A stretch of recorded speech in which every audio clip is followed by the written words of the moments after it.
காரியங்களில் முயற்சியுடன் ஈடுபடும் துலா ராசி அன்பர்களே, செய்யும் காரியங்களில் அதிக முயற்சியுடன் ஈடுபடும்போது முன்னேற்றம் காண்பீர்கள். உத்தியோகத்தில் உள்ளவர்களில் சிலர் தங்கள் வேலையை விட்டுவிட்டு அதிக ஆதாயம் உள்ள வேலைக்குச் செல்ல முயற்சி செய்வார்கள். சொந்தத் தொழில் செய்பவர்கள் செய்து கொடுத்த பணியில் உள்ள குறைகளை மீண்டும் சரி செய்து கொடுக்க நேரலாம்.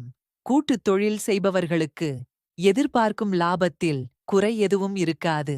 கூட்டாளிகளில் ஒருவர் பிரிந்து சென்று புதிய தொழிலை தனியாகச் செய்ய முற்படுவார். பங்கு சந்தை வியாபாரம் சுமாராக நடைபெறும். எதிர்பார்க்கும் லாபம் கிடைக்கும். கலைஞர்கள் புதிய நிறுவனங்களின் ஒப்பந்தங்களில் பணியாற்றுவார்கள். திருப்தியான வருமானம் வந்து சேரும். குடும்பத்தில் சீரான போக்கு காணப்படும். பெண்களுக்கு அலுவலகத்தில் சம்பள உயர்வு கிடைக்கலாம்.